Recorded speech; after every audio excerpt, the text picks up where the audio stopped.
Y bueno, vamos a ir un poco a la realidad, semana de paro, el mundo de la educación en conflicto, y tenemos a José Luis Ricardo, diputado de la UCR de San Luis, para hablar del tema. ¿Qué tal, José Luis? ¿Cómo estás? Miguel Sorraquín te saluda.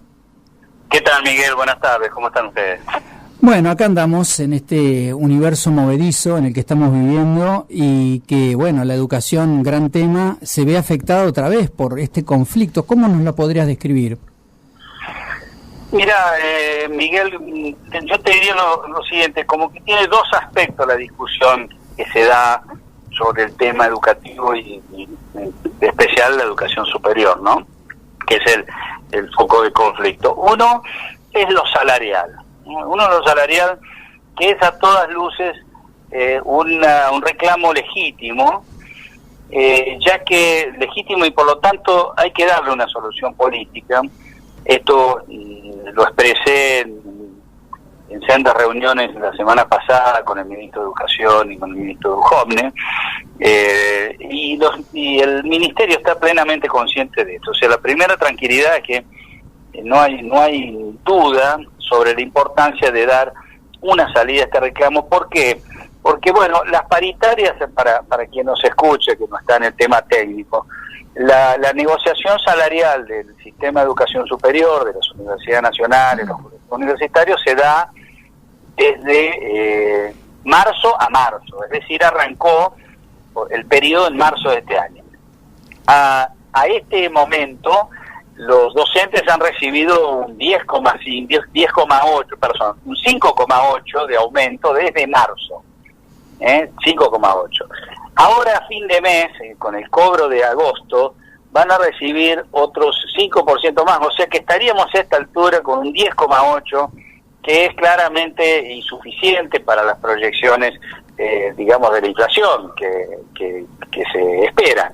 O sea que queda un periodo hasta el cierre del año paritario, pero cualquier mensaje que fuera en el sentido de que, bueno, el tope es 15 y no se va a mover de 15, que es un poco un tema que se instaló, o que probablemente con las restricciones, digamos, y con la situación de la economía actual, el propio ministerio había planteado de esa forma, es un tema que hay que pasar a otra etapa, ¿no? Y me parece que hay voluntad política. Se va a encontrar la forma, creo que hay un llamado a la mesa, va a haber una marcha federal este jueves que obviamente se va a concretar, y digo esto porque la universidad pública, más allá de las discusiones que se merezca hacia adentro, como toda institución del Estado, mirándose a futuro, es una institución con una alta legitimidad social, te diría que de las más altas, legitimidad pública. Entonces no es la discusión de un gremialista parado desde un gremio contra un gobierno, como se puede dar en algunas provincias, sino que es un reclamo que generalmente concita mucha atención pública y mucha solidaridad. O sea que hay que resolverlo. Después está lo presupuestario, ¿no? Que es otro capítulo, y que sobre un legítimo reclamo salarial, algunos sectores se montan sobre este gobierno está desfinanciando y no quiere la educación pública. Porque habría una transferencia. Cosa que es absolutamente no es así, porque los números, y los puedo decir, muestran claramente la vocación del gobierno de financiar lo mejor que se puede dentro del estado calamitoso en el que está el país, ¿no? Claro, porque hay una transferencia de 13.500 millones de pesos, creo que está adeudando el gobierno central a los distintos ministerios de educación, ¿verdad? Hay todo un tema presupuestario que hace que se atrase un poco todo el proceso de pago, ¿no? Mira, había un reclamo lógico de ejecución, que el propio ministro lo ha reconocido y se ha reparado, que normalmente las universidades nacionales reciben los gastos de funcionamiento, no los de sueldo, que hay que pagarlos todos los meses, los gastos de funcionamiento con 2 meses de atraso. Eso es histórico. Yo fui rector durante 2 periodos, durante el gobierno anterior, de una universidad nacional, y esto es histórico. Esto se había atrasado 5 meses por la situación de la situación de devaluación de principio de año, y ahora se ha vuelto a normalizar, y te diría yo que para lo que quede el año se va a llegar a un atraso de un solo mes, que sería algo que ocurre después de muchísimos años. O sea que ahí hay una cuestión de ejecución reconocida, pero después está el financiamiento de las universidades. En el año 2016, el presupuesto universitario aumentó 44%, fue el mayor aumento de los presupuestos del Estado Nacional, muy por encima de la inflación de ese momento, ¿no? El presupuesto en este periodo, desde el gobierno actual hasta el 2018, sufrió un aumento de 104%, era 51.000 millones en el 2015 y es 103.000 millones en el 2017, o sea, 104%, muy por encima claramente de la inflación en este periodo, que es más o menos del 93-94%. O sea, sin nombrar de que ha habido en su momento un importantísimo, casi triplicado el financiamiento autónomo de la finalidad para investigación de las universidades nacionales, que pasó de 150 millones a 500 millones. Entonces esos son ejemplos claros. Claro, bueno, está la devaluación nos ha afectado a todos, y algo no solo inesperado, sino que claramente tiene un efecto sobre toda la economía, sobre las instituciones. Pero la vocación política del gobierno ha sido financiar, y con muy buen financiamiento, dentro de las posibilidades de un país quebrado, un país atravesado por una corrupción estructural brutal que se ha llevado más de 2 PBI en los últimos años. Y te diría más, todo el sistema, la mayoría de las universidades nacionales, sin perjuicio que necesitan, yo soy un universitario y se necesita, reforzar ciertas finalidades, pero todas las universidades nacionales son superavitarias, excepto algunas que curiosamente son las más virulentas en montarse sobre este discurso del desfinanciamiento de la universidad, ¿no? Son superavitarias casi todas, excepto algunas que tienen gastos siempre muy por encima de lo que se presupuesta, y tienen rectores que ganan 1,5 veces el sueldo del presidente de la nación, por ejemplo, ¿no? Entonces digo, hay discusiones que darse, muy francamente. Hay universidades que han estado involucradas en los mecanismos de corrupción de la obra pública nacional, como va a saltar, ¿no? Hay millones y millones de subsidios y transferencias a las universidades no rendidas. Es decir, esto no deslegitima, no lo quiero mezclar con el tema, no es probablemente el momento de dar esa discusión, ¿no? Porque lo salarial claramente es legítimo, como yo lo dije sin eufemismo, y se lo dije a los ministros, debe ser resuelto, porque la universidad es sensible a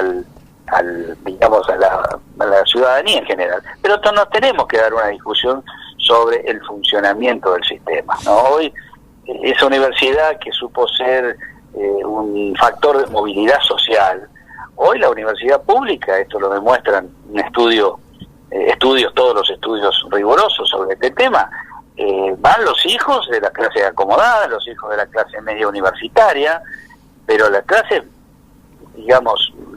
más vulnerables socioeconómicamente no están pudiendo llegar, excepto, mirá que matiz sobre esto, excepto en las universidades del conurbano, que han generado tanta polémica y que efectivamente ha sido una posibilidad para muchos hijos de padres no universitarios, primera generación de universitarios, para acceder a la educación superior, ¿no? Cuando, por otro lado, muchas de esas universidades están altamente cuestionadas por el manejo de los fondos, ¿no? Pero, bueno, esos son un poco los dos matices, ¿no? El presupuestario, el de ejecución presupuestaria, y el salarial, que hace, por supuesto, no se puede sostener un tope del 15% en una inflación que se proyecta al 31 o cerca del 30, ¿no?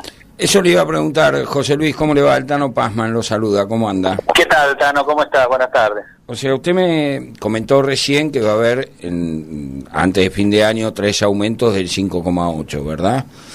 Aproximadamente de marzo a marzo, por decirlo de alguna manera. Sí, hasta a este momento se ha ejecutado 5,8, a fin de mes vendría otro 5%, sería 10,8, y quedaría negociar cómo ir de ahí para arriba, ¿no es cierto? Del 10,8 a un tope a encontrar de acá a fin de año, ¿no? Yo interpreté que iba a haber otro aumento del 5 y pico a fin de año, con lo cual le estaba preguntando si había alguna cláusula gatillo en... No, lo que quise, para lo mejor no me expliqué, es que ya cobraron 5,8 desde marzo hasta ahora de aumento, sin perjuicio de que había habido cláusula gatillo entre enero y marzo de un 2,7 del año anterior, pero desde marzo en adelante se ejecutó ya un aumento de 5,8, ahora con el cobro de agosto se incorporan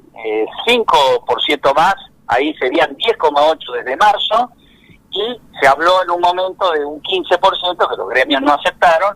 Bueno, ahora supongo que se abre en esta semana, como ya lo hemos visto, se abre la puerta de negociación para llegar digamos, a un paso más intermedio de algún valor y dejar abierto la negociación para adelante. O sea, supónganse que pudiera haber un 15% en la actualidad, un acuerdo de un 15% y seguir hablando, estaríamos desde marzo a septiembre un 15%, quedaría a discutir el resto del año paritario, ¿no es cierto?, que va desde septiembre hasta marzo, que es donde se cierra el ciclo, ¿no?, de la misma manera que se mide la inflación. No sé si lo puedo resumir ahí, Tano, con eso. Sí, está clarísimo, muchas gracias. Bueno, José Luis, muchísimas gracias por el contacto y esperemos que podamos llegar a puerto en este mar revuelto, ¿no? Sí, yo veo un ministro que conozco su preocupación, por supuesto, no sabe que ningún ministro quiere estar en una situación de conflicto. Obviamente. A nadie lo elegiría. El país está en un fino y delicado equilibrio, pero también en la charla tanto con el ministro Finocchiaro, que pudo dar fe de su digamos, compromiso para resolverlo dentro del largo de la frazada que queda, ¿no? Exacto. Y como del ministro Dujovne, que también se lo planteé y él lo recibió y consciente de que es un problema, para nada lo desestimó, sino al contrario, creo que van entre ambos ministerios, necesariamente por la situación económica, encontrar una salida. Muchísimas gracias por el contacto. Bueno, gracias a ustedes, que tengan buenas tardes y saludos a los oyentes. Un abrazo. Hablamos con el diputado de la UCR San Luis, José Luis Ricardo.